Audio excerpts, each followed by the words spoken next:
दिल्ली येथील जंतर मंतर मैदानावरती सुरू असलेल्या कॉक्रोच जनता पार्टीच्या आंदोलनामध्ये महाराष्ट्रातील एका आजींचा व्हिडिओ जो आहे तर तो प्रचंड व्हायरल होतो आहे। त्या आजी आपल्या सोबत आहेत, थेट आपण त्यांच्याशी बोलणार आहोत। आजी, तुम्ही दिल्लीला गेलेला होता, तुमचे व्हिडिओ खूप व्हायरल झाले। नेमकं दिल्लीला कशासाठी गेलेला होता, आंदोलनात कशा सहभागी झाल्या? मी दिल्लीला गेले, स्टेशनवर उतरल्यावर मी तिथल्या पोरींना सांगितलं मला नरेंद्र मोदीला भेटायचं। बर आणि आता माझंच मला हसू येतंय, नरेंद्र मोदीला भेटायचं सोपं आहे का असं मला हसू येते आता माझंच। बर तर तिथं विचारल्यावर पोरींनी सांगितलं तुम्ही बाहेर जा आणि तिथं ऑटो आहेत, नाही तर बस आहे, बस मोफत आहे, जा तिथून। मग मी बस पकडली 181। आता तिथं बस पकडायचं पण सोपं नाही आणि ही बॅग माझ्या संग, एवढा प्रपंच आहे माझा। तर तरी पण मी बसमध्ये गेले आणि त्या ड्रायव्हरला मी सांगितलं रुको, ओ बस बंद करो, मुझे उतरना चाहिए। शुरू में नहीं उतरना था। तो मग नरेंद्र मोदींना भेटायला कशासाठी गेला होता? मला घर पाहिजे म्हणून, बर घर पाहिजे म्हणून नरेंद्र मोदीला भेटले, देवेंद्र फडणवीसला भेटले, सगळीकडे मी हे केलं, पाठपुरावा केला। पण मला आता घर नाही, मला जागा पाहिजे आश्रमासाठी। मी आश्रम चालू करणार मोफत।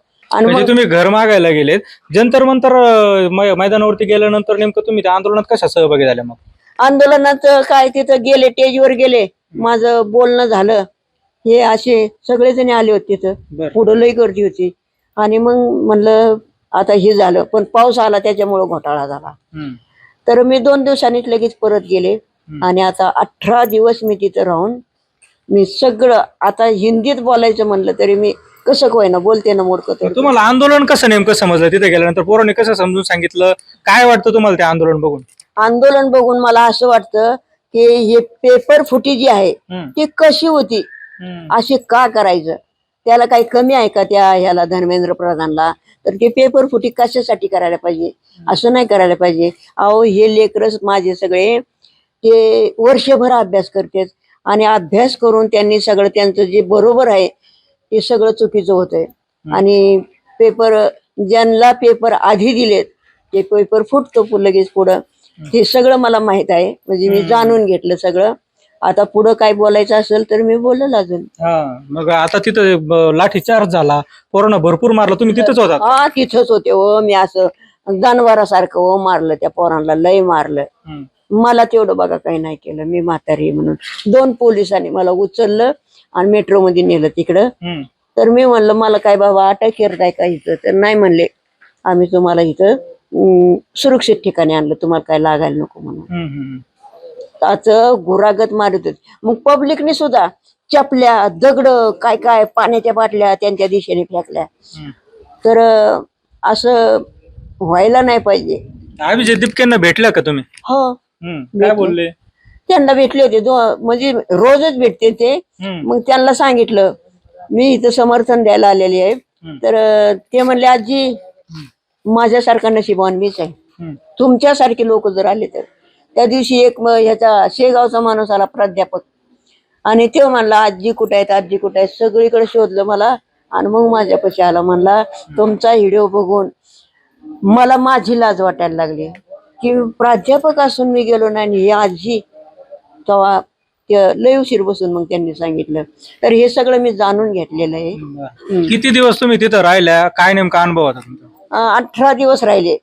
तर माझं दुसरं काय नाही, लोक आणि पुस्तक असायचे तिथं वाचायला, लायब्ररी काय म्हणतात ना, तिथले पुस्तकं मी घ्यायची आणि तिथं गरम लय होतं, एका हातात ती पुष्टा पारा घ्यायला आणि एका हातात पुस्तक असं धरायची, पुस्तकं वाचायची।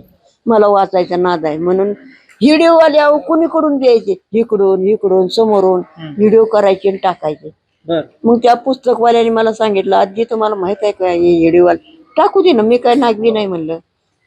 मी स्पष्ट बोलत असते, असं मागं उदार बिदार काय ठेवत नाही। आता तुम्ही नगरमध्ये आलात, पुन्हा आंदोलनाच्या ठिकाणी जाणार आहात का? काय मागणी आहे तुमची? जाणार आहे मी, जाणार काय आहे। असेल तुमची? माझी मागणी हीच आहे की जोपर्यंत धर्मेंद्र प्रधान शिफा देत नाही तोपर्यंत मी तिथंच राहणार आणि मी असे व्हिडिओ करणार आणि सगळं हे सांगणार। अहो काय किती भ्रष्टाचार सोसायचा किती हो लोकांनी। अहो गरीबाला, गोर गरीबाला इकडं चटणीवर तेल भेटणार, ते तेल कसं आहे माहितीये का, तुम्हाला माहित नसेल, तुम्ही मोठे लोक हो, त्याच्यामुळे तुम्हाला कशाचं माहित आहे की नाही, बरोबर आहे की नाही.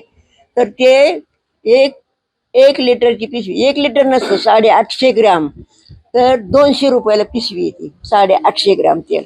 काय खायचं आमच्या सारख्याने, कसं करायचं, कसं जगायचं, हे मला सांगा म्हणलं. मग ते सगळं मांडलं मी पुढं.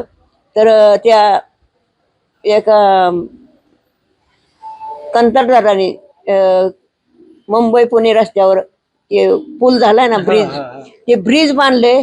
तर ते 7,000 कोटीचं ब्रिज आहे. ते पहिल्याच पावसात वाहून गेलं. ह्याला काळा बाजार म्हणायचं का भ्रष्टाचार म्हणायचं, कसं करायचं. आणि ते सगळं वाहून गेलं. त्यांना सगळे पैसे चालतात व, आणि आमच्या सारख्याला नाही. म्हणून तुम्ही तिथे गेले. हा, मग हे सांगायला, सगळं सांगायसाठी मी गेले. आपलं पण मांडलं पाहिजे ना, आणि तिथं पाठिंबा द्यायला बी गेले. आता पुन्हा जाणार आहेत का तुम्ही, कसं हा, काय, जाणार मी. कधी जाणार? आज कोण वार आहे? आज बहुतेक बुधवार. शुक्रवारी नाही तर शनिवारी जाणार मी.